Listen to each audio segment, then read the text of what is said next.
The 1982 beating death of Vincent Chin stirred and outraged the Asian American community.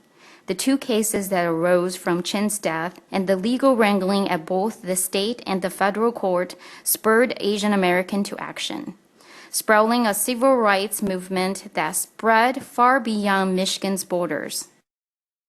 The case is recognized for giving birth to the Asian American victims and civil rights movement. The case led to the formation of American Citizens for Justice Incorporation. The case revealed the shortcomings of the judicial system by its failure to allow victims' family to testify during the sentencing phase. The case revealed the latitude of the judge's head in sentencing, which was addressed by the Supreme Court and the legislature with mandatory minimum sentencing guidelines. The case revealed the sensitive nature of changing venue, like the Rodney King case. As a later example, changing venue may well change the result. Have you heard of Vincent Chin before? No, I haven't. I was wondering if you happen to know who Vincent Chin is. No. Have you heard of Vincent Chin before? No. I was wondering if you've ever heard of Vincent Chin. No. Have you ever heard of Vincent Chin? No. No? No. No? You've never heard of him? No. Is that your name? No, that's not my name. No? I'm not sure. No. No. No. No. No. No. No, I haven't. No. No? No. No? From the riots or something? A Um, long time ago? In 1982. Yeah, he got beat up at a bar or something? Have you guys ever heard of Vincent Chin? I sound kind of. It sounds familiar? Is he from Canada? No, he was from Michigan. He was a Chinese American who was murdered in 1982. That's before I was born.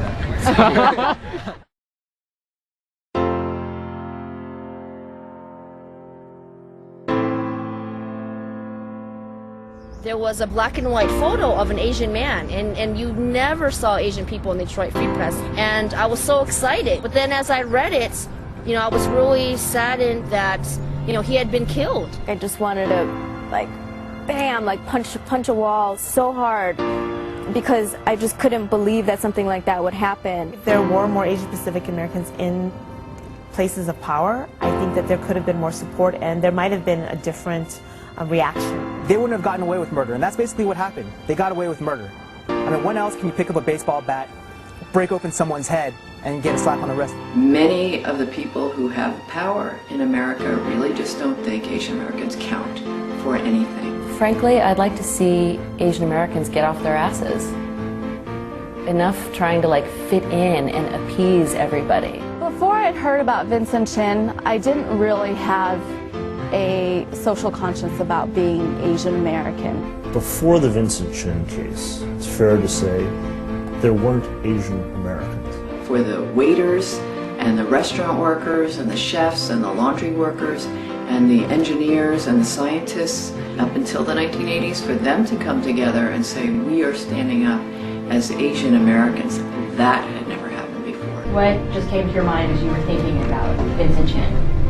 9/11 and its impact on South Asians. The Japanese American community was literally the first to come out and say, this cannot happen again. We do not want our South Asian American brothers and sisters and our Arab American brothers and sisters to have their rights erased as Americans. In 1942, when Japanese Americans were sent to camps, they had virtually no political power, no allies. To see another community come out with such vigor and forcefulness on behalf of another community because they had lived that experience, you can't ask for better allies or for better support. So that simple lesson tells me that when we form alliances with different Asian groups and groups outside of the Asian community, clearly we're much, much stronger. Vincent's death should not be forgotten. In fact, I hope it becomes an event that inspires Asians to want to seek justice in this country. That's what the next generation really has an opportunity to do and really must do.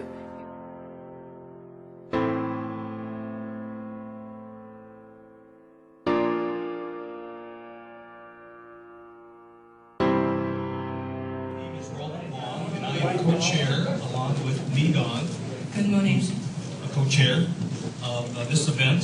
We are very excited for the activities today, Vincent Chin 30th Year Remembrance, the legacy and future. And so the American Citizens for Justice and the Association of Chinese Americans, along with 22 other organizations, are working together to bring about this remembrance of Vincent Chin. We also are going to be patched in with 35 other cities at the end of the event for a web-streamed Google Hangout so that 35 cities can take part in a panel at the end of today's activities. And so we are joining the age of technology today for this remembrance of Vincent Chin.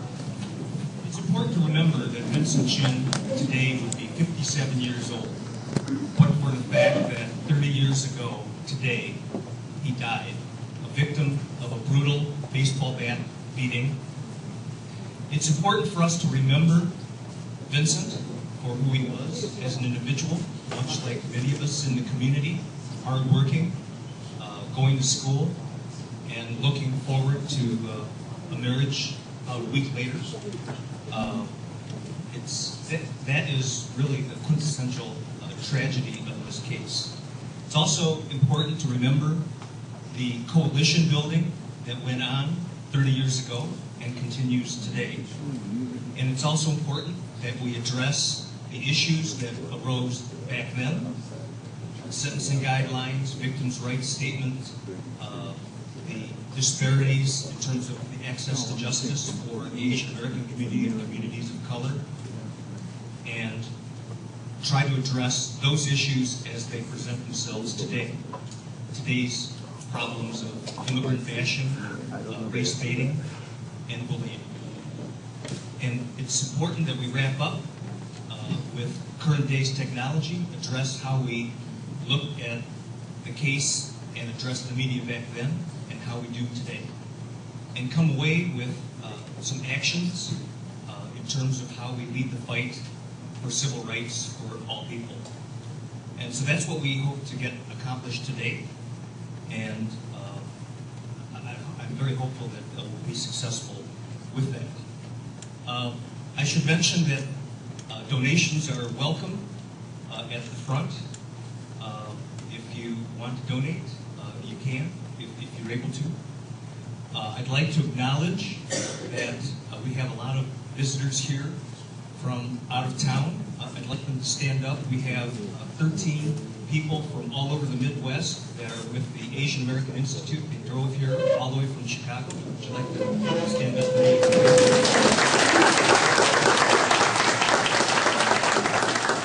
Thank you very much for coming. And I'd like to turn it over to Mi Dong, who's going to acknowledge all of the donations and the corporate sponsors. This cannot be happening without sponsorship from Association of Chinese Americans, Asian Pacific Americans for Progress, Briggs Hoffman Gilson and Lyon, Curtis Chin and Jeff Kim, Japanese American Citizen League, Michigan Immigrant Rights Center, Miller Canfield Law Firm, and New Detroit Inc., and the Organization of Chinese Americans. And thank you so much for all your sponsorship that you provided to us. And also, I cannot thank enough to planning committee members from both ACJ and ACA, as well as volunteers who volunteered to work today in this event. Overall, that we really thank you to come this Saturday. Outside is beautiful, and you rather do some outdoor activity, but you are sitting here to join us to go through this very meaningful meeting. So thank you so much. And we'd like to start our program, introduction of our ACJ president, to give a few words. Please come on, Chrisana. Hello everyone, my name is Prasanna Vengan. I'm sorry I'm standing in the middle of interesting panel discussions and I won't hold you long. However, I wanted to take this opportunity and welcome you first to this event. It's an honor for me to welcome you on behalf of American Citizens for Justice. Justice and the board members. Thank you so much for choosing to be here. I also wanted to take this opportunity and share with you what ACJ as an organization has been doing, and let you know some of the things, some of the accomplishments of what we are trying to achieve. That the fact the origins of this case is with the Vincent Chin case, everyone knows. Everyone knows the history and the origins of American Citizens for Justice, so I'm not going to go there. However, over the course of time, it's been 30 years, almost 30 years, next year will be the 30th anniversary of ACJ. As we move on, definitely the movement of the organization is redefining itself. So at this particular point, at this juncture, our work is mainly in the area of education and advocacy. Times are tough in terms of taking on legal cases and stuff. There has been less of an activity, and there's more activity on ACJ currently on education and advocacy issues. So one of the projects, some of the projects that our board members have been involved with is in the education part. We partner with New Detroit Coalition, and our board member Roland Wong is instrumental in the development of the program and the relationship with New Detroit.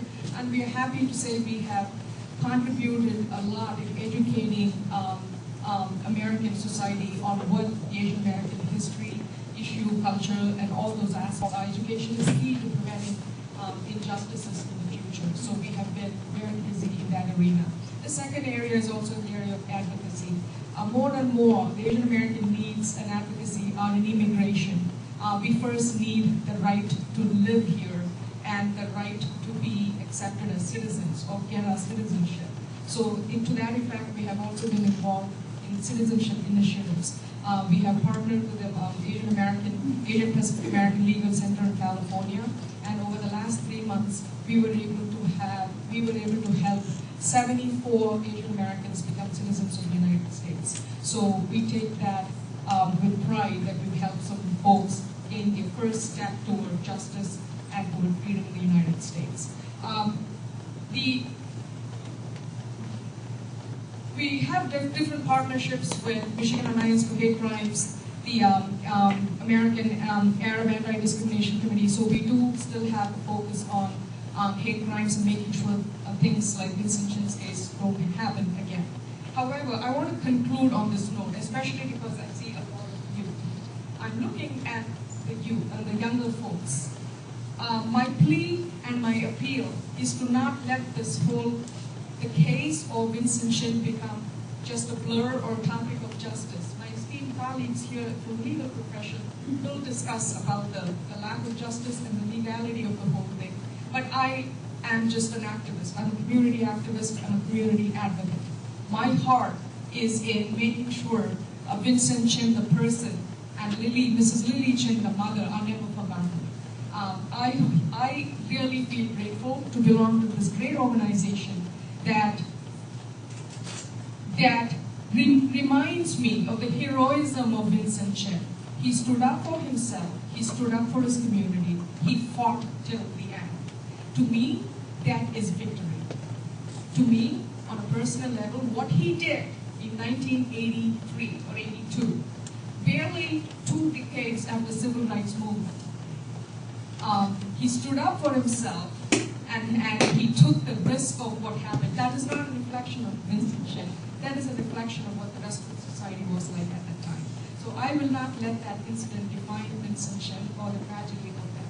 The second person I'm deeply, deeply indebted to is Mrs. Chin. She has been the sole inspiration for me to do whatever it is I'm doing today in my work in the Asian Pacific American community.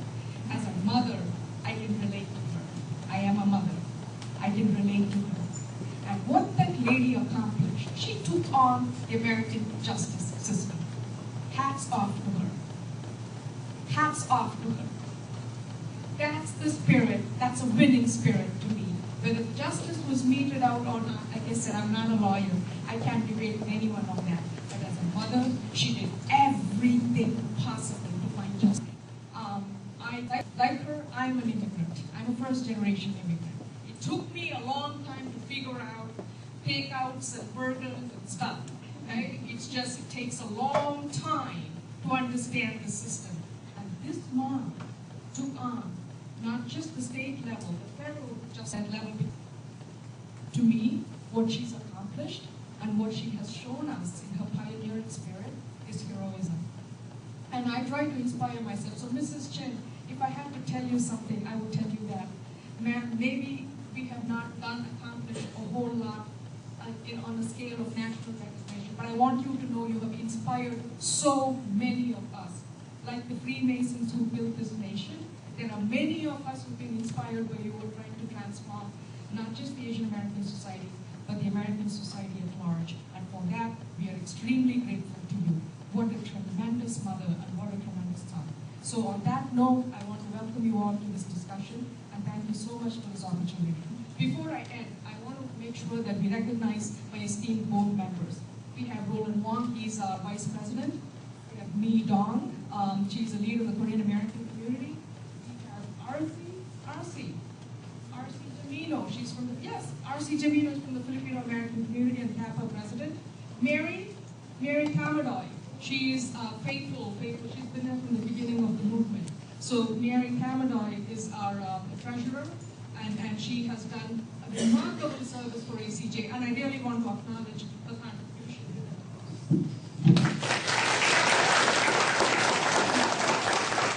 I also want to acknowledge Emma Chen. She's the Secretary of American Citizens for Justice and the President of MAPABA, Michigan Asian Pacific American Bar Association. And we have Fred Pote, and yes, and the Filipino American Community Center, and so several others. So this is not an event just put by ACJ, but it is a joint venture with Ron Wong and ACA.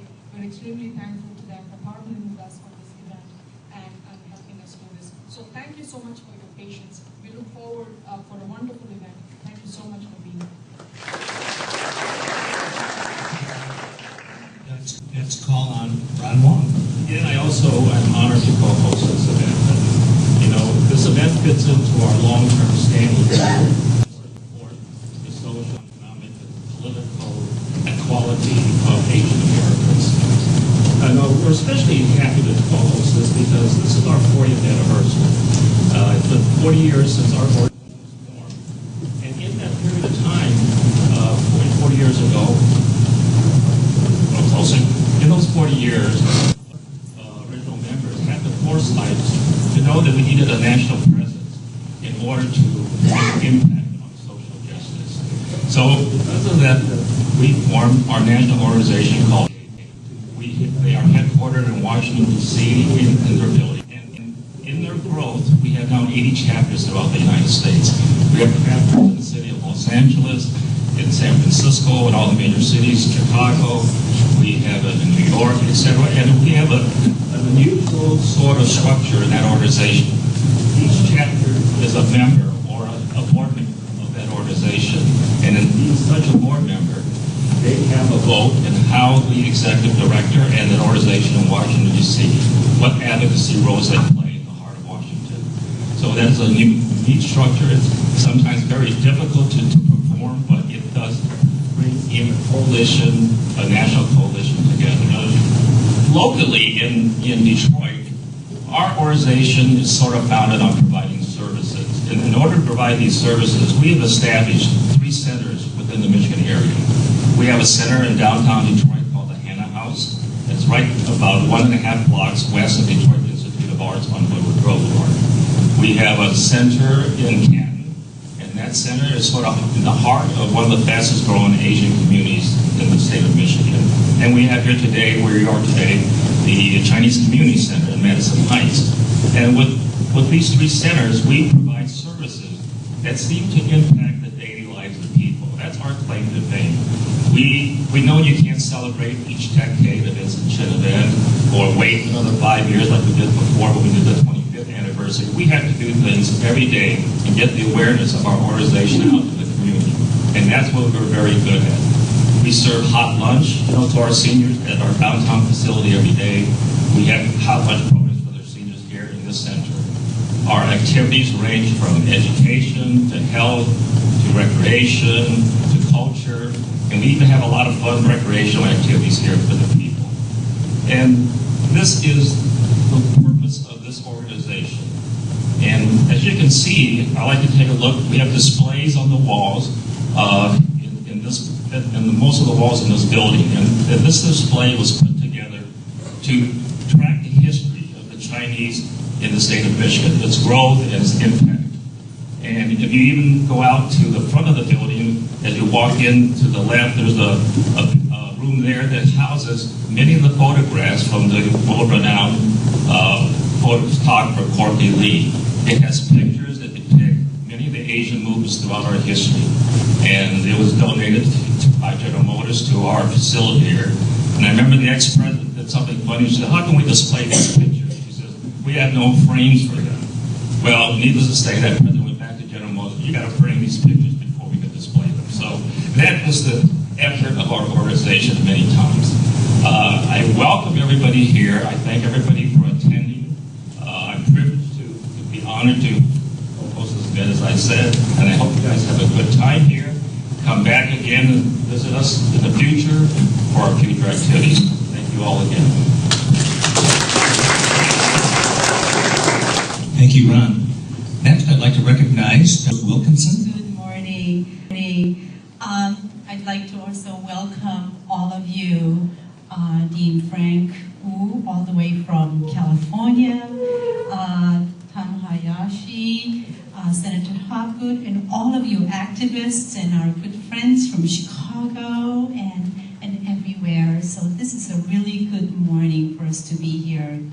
And we are gathered here together because 30 years ago, a young man named Vincent died. And he died in a senseless killing. And that killing started a very powerful and sustaining movement on many fronts in Michigan and in the U.S. An example of that is the birth of the State Commission on Asian Pacific American Affairs in Michigan called MAPAC.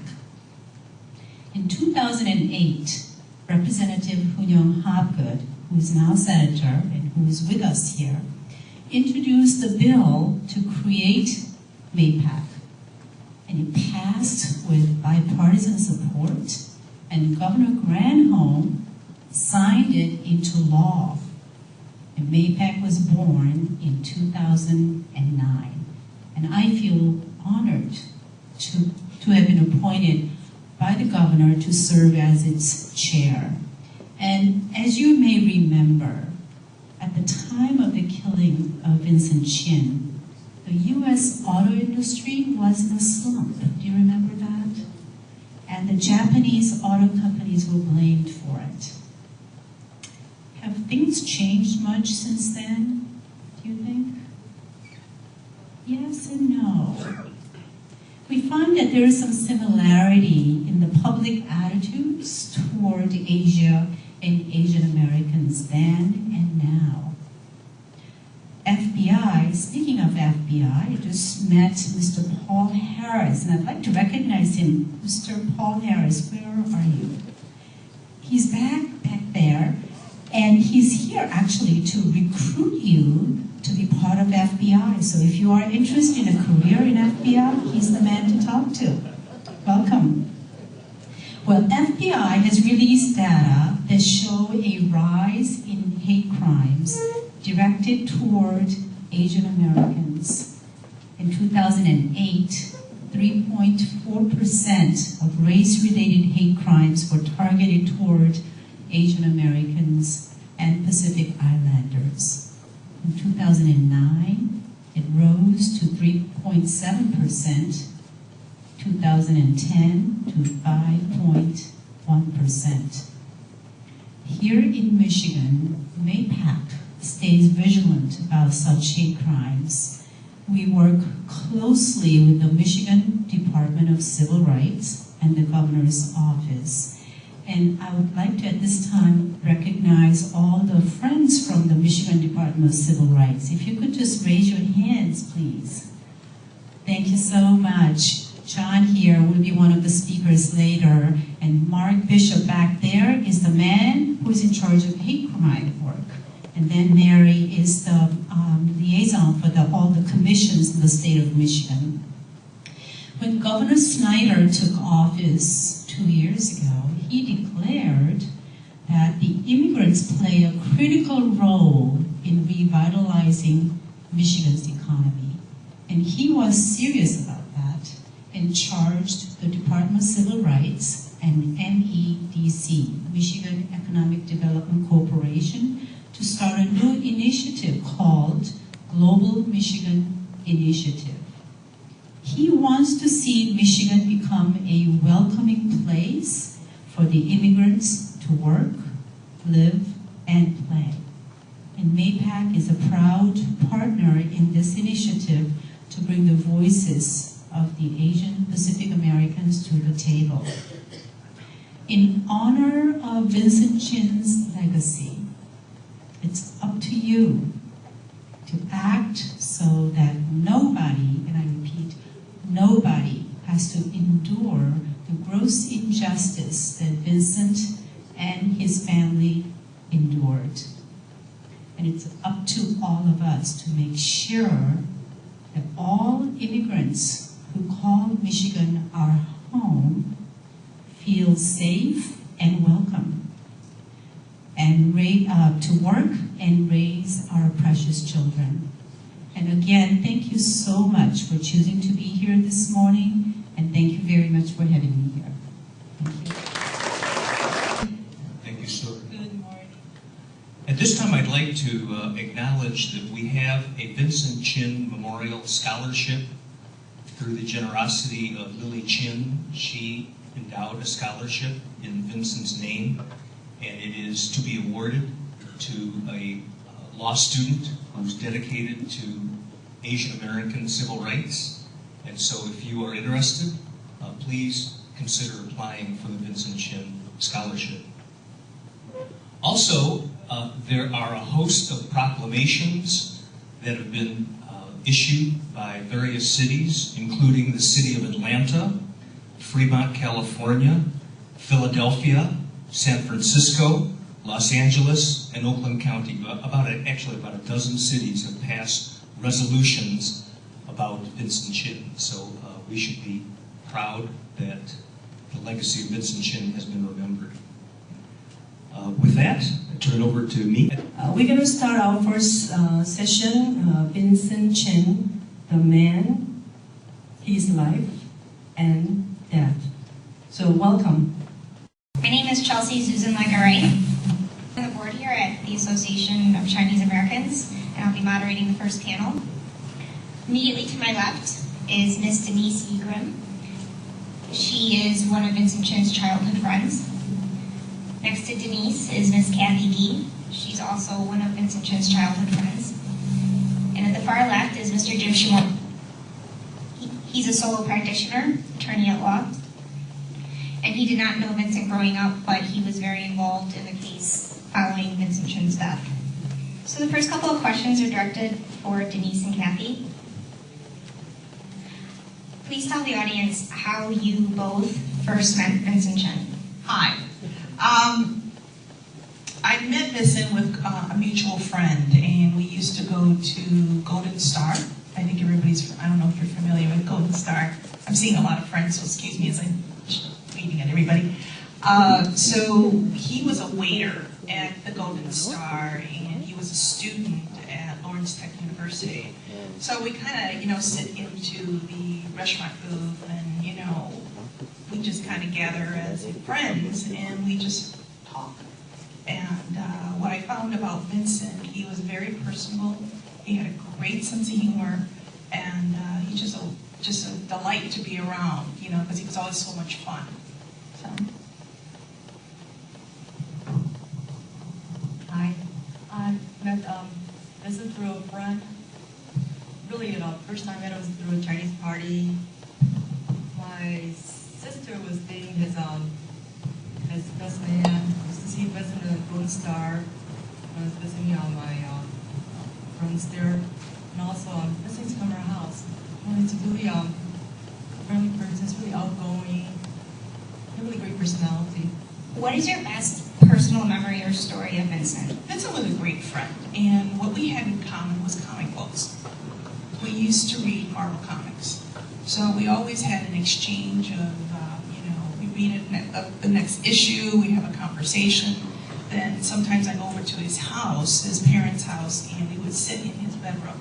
And we would have like a pile of comic books next to us. So we would just sit there and read comic books. And I think that's what was so wonderful. Also, we went and shot pool at one of our friend's house. And one thing I noticed about Vincent, he had a very kind heart. And the son of Golden Star, he kind of adopted him like a little brother. And so we used to go over to their house and just have a wonderful time. So we used to party,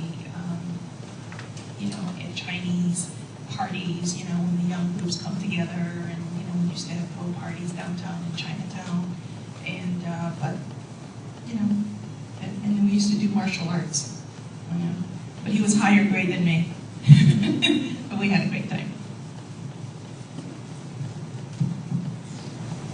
What I remember about Vincent, I thought he really had a good heart. Even on his way, he had a friend who actually went up to him who needed a job. Vincent helped that friend find a job at Golden Star as a server. That friend was really nervous. He'd never been a server before. Vincent went even further. He actually took the person on the screen, helped train him, just made him really comfortable as a server. So Vincent really just had a good heart. Anybody in need, he always helped you out. He's always there for people. Mr. Shimura, tell us about how you're connected to the Vincent Chin case. Probably less than 2 dozen Asian American triple-white, and probably in the immediate Detroit area, not more than about maybe a dozen to 15 of us altogether. So when the call went out in 1983 after being sentenced by Judge Kaufman, I was called upon by people that were most of the case to meet with Mrs. Chen and Paul Ann when he owned to see what could be done in response to the probation sentence that was passed down by Judge Kaufman. Being of Asian ancestry to the American or Japanese, obviously was down in 31 with the incarceration experience in World War II. The entire incident and the idea of someone being attacked based on ethnic background resonated with me personally.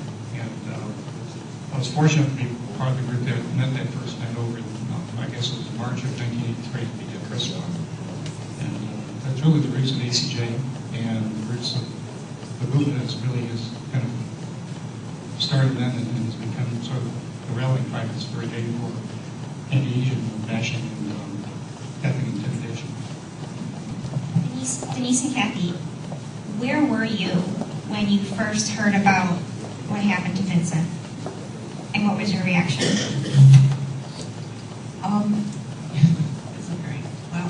It was a gathering of young Chinese friends, and we were in a group, and Tony was a friend of Vincent.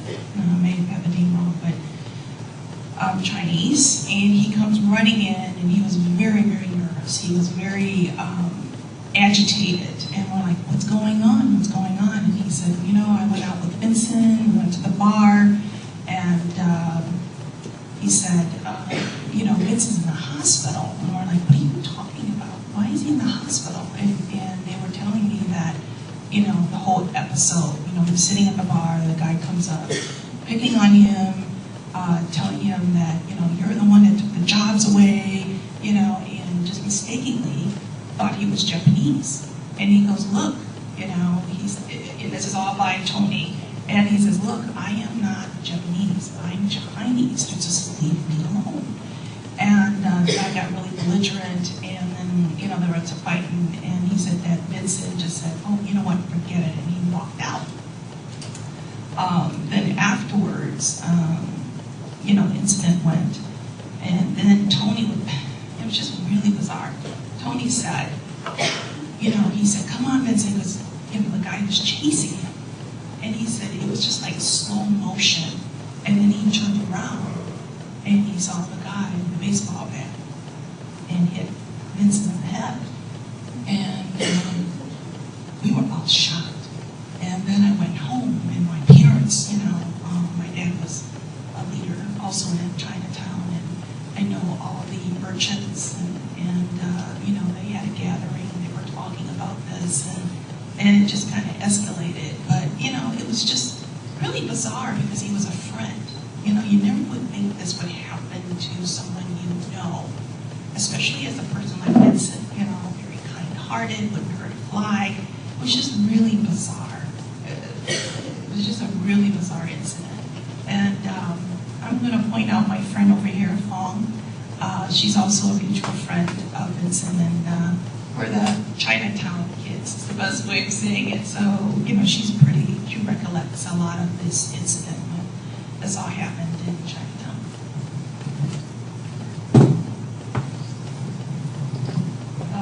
First time I heard about the incident was we got a phone call late at night, and my sister was she stayed up a bit. She was waiting for her town phone. It was the best man. It was the night of the bachelor party. Town phone, home late at night. He's a little agitated, I could tell. My sister's a little worried too. She could tell things going on there. And Tom, my sister got upset. She started saying, "What do you mean Vincent got hit? What happened there?" Then she found he's in the hospital. What's going on? So later on, they just ended the conversation short. But Tom came over later on. He elaborated more. He mentioned that during the bachelor party, was at Pants and Pants. Things got a little unruly. Words were not thrown. Papers were thrown around, and argument began. Tom and Vincent all left the bar. And later on, Evans and this chasing them, but they split up. And it got really scary for them. They split up, and Vince was actually singled out. He was being chased, and there was like Evans and Ness paid someone to find Vincent. They found him, they tracked him down, they found him. So just upsetting. Tom told us some more details, like what happened there. They actually found him, and they started hitting him with a bat. No one stopped it. Vince was in the hospital for a whole week. He comatose at that point. That's sad. He never woke up. I was like emotional about this guy. I was just so shocked. I just came to react. He's just a sweet person. And he just did off his rights. Things with hearing.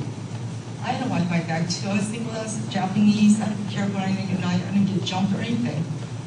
All business was changing. Jobs were shipped out. American auto workers losing their jobs. So it just got really bad. Things, Chinese and Japanese people had trouble telling the difference, and they started blaming the Japanese for the loss of jobs. It just got really bad. This was sad. The incident had happened.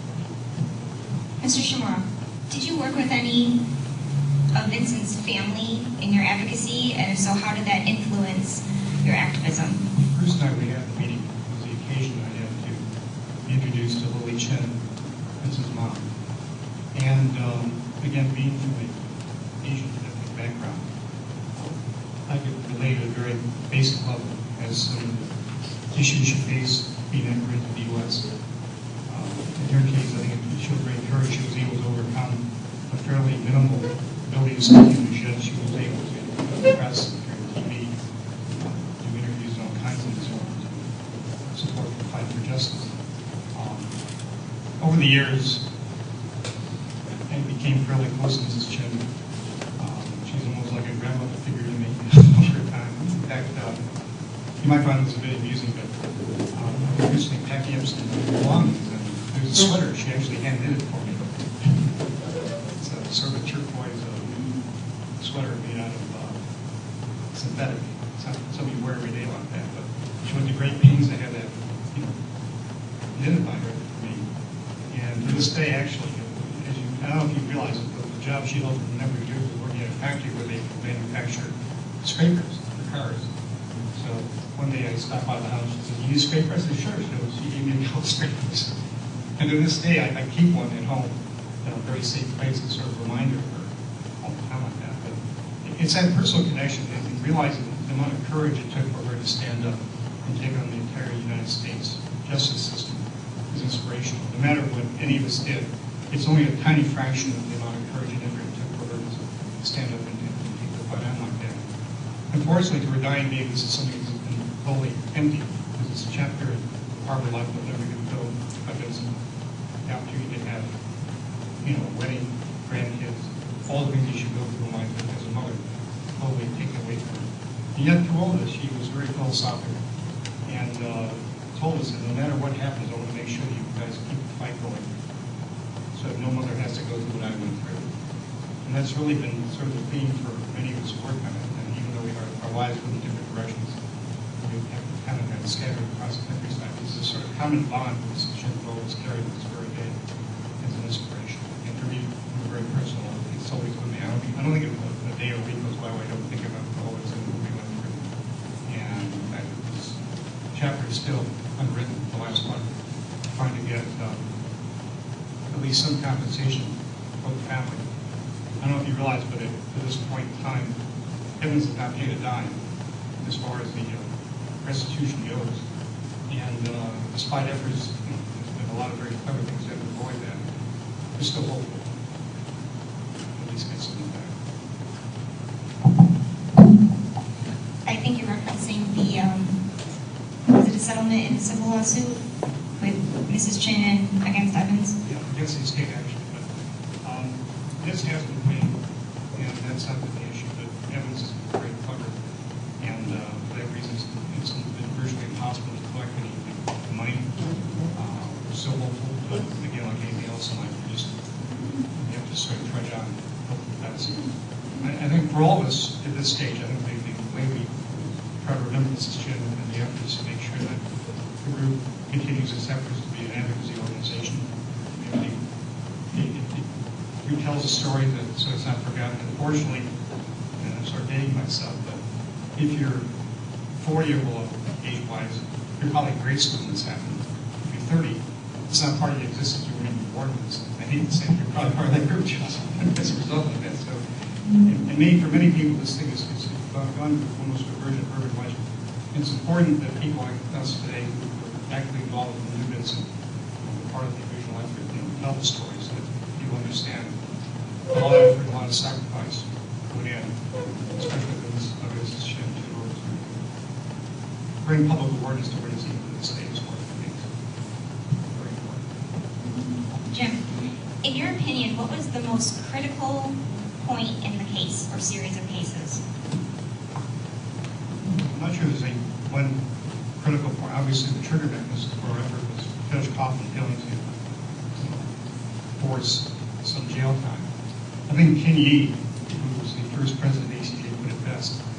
And, I think we were at a press conference or somewhere, but he said, had Evans done as little as 6 months in jail, we wouldn't be sitting here talking about it. Some incarceration would have been at least made it somewhat equitable. But I was, commenting, I think for any lawyer who's alive will tell you, you have clients that are behind in child support 3 months, and they do more time in jail than Evans did. There's something inherently wrong. I think your basic sense of morality was really upset by that. So I think for all of us, that first incident where we knew that the case resulted in probation was probably the one thing that maybe, in my mind, at least in my mind, is the most important. Other than probably the time that we finally heard from the Department of Justice in late '83, when they said, actually this was August '83, when they decided to go forward with civil rights prosecution. Probably the second most important event. But there's so many things along the way that are critical junctures. A portion of the gap results which allow the case to go forward, important in the sequence of events. But in the end, though, no matter what was done, all the toil and all the heartache people went through, it still resulted in an acquittal. So there's a man walking around right now that basically murdered someone and has never done a day in jail. And I think for all relevance, this is really the ultimate insult. So even this very negative way of saying, you're just thinking about talking about. I'd like to remind everybody that just society, we should learn about we're all the same. We're all the human race. There shouldn't be discrimination, there shouldn't be hate. There should be understanding and empathy.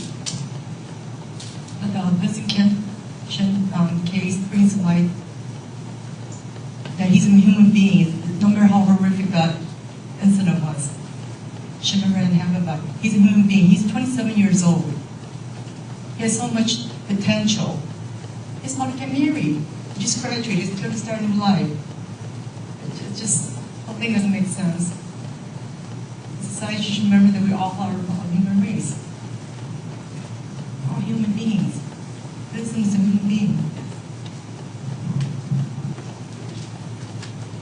Angry. And we should be angry. What happened to Vincent was wrong. It's an insult, excuse me. It's an insult to us as a community. Legislators didn't see this. The legal system doesn't see this. So that makes me angry. When I angry, there's action. And I think it's very important that we continue this.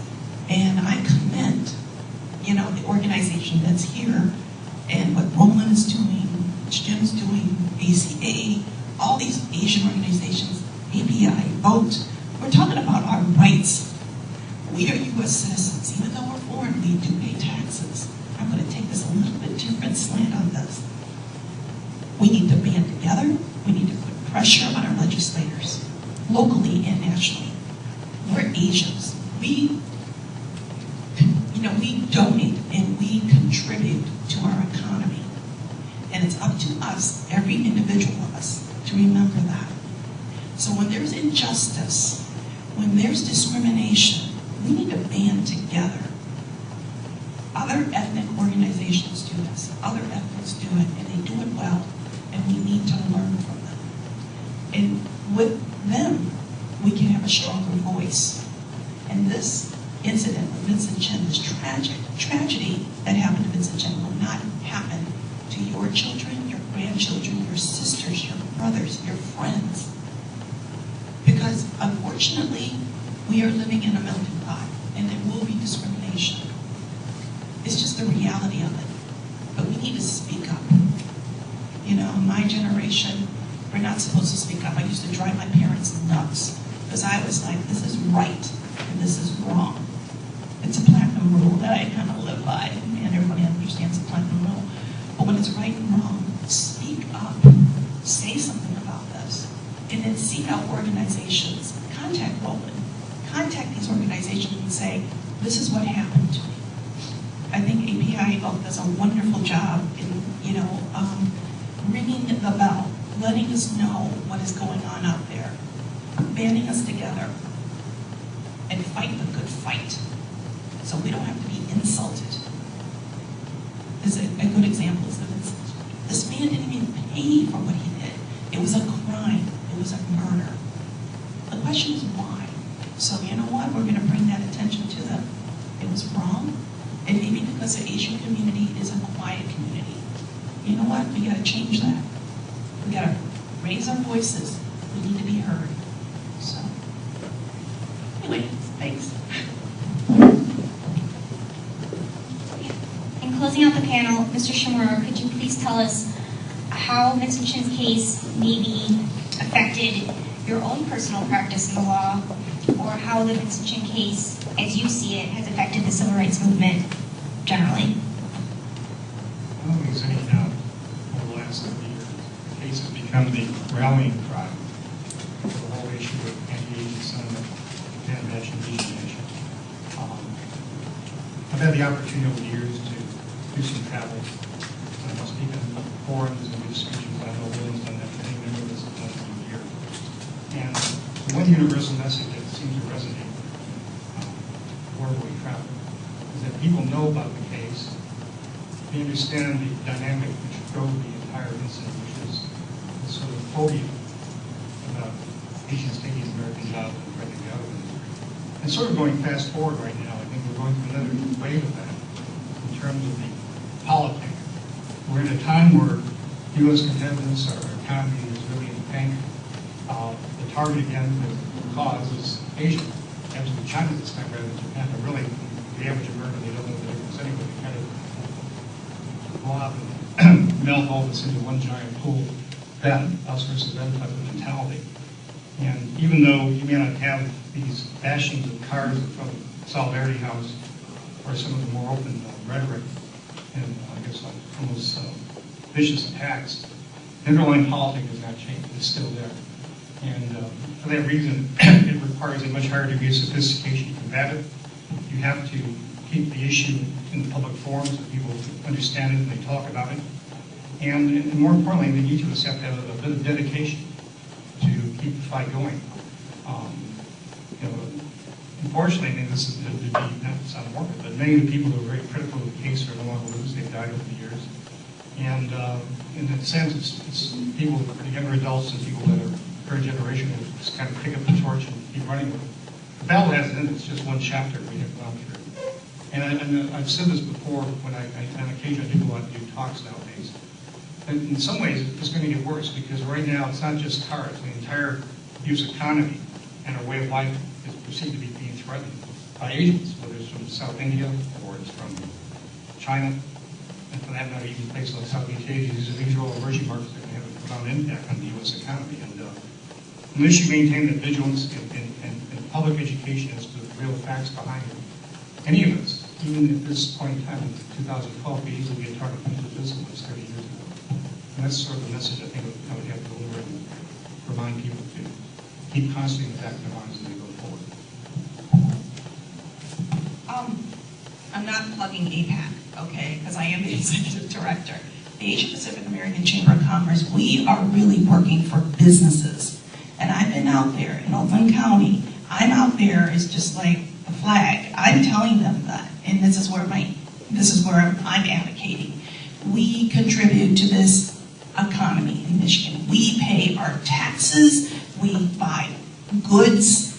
That's what it's all about. So, I understand that we're taking jobs away, but you got to remember, we're here working in this county, in this state, and we support it. And that's my job to make sure that we show them the statistics, because that's what they're looking for in the legislators. The mighty dollar, the legislation. Where's the population? I'm always talking about population. We are contributors.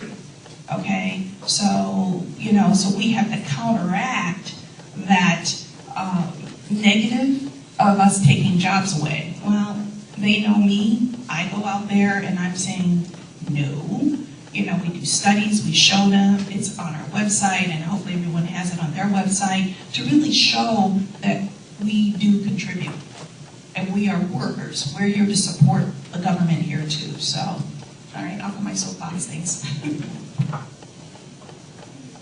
Comment briefly on about Americans, us versus them.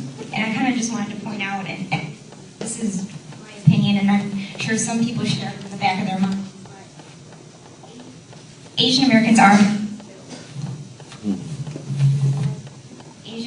Americans too. So when we think about the us versus them mentality and we use American generically, I'm not afraid to say that I think it's really white Americans that are developing an us versus them mentality, and especially you can see this in light of the modern immigration debates. The us versus them is much broader than versus Asian. It's of any person of color that's coming here to the United States. So we might hit on some of those topics in the later panels, but it's just something to the racial dynamics. It's important to keep in the back of our minds as we have these discussions today. Thank you, Jim, Kathy, Denise, for sharing your personal memories about Vincent Chin and the case.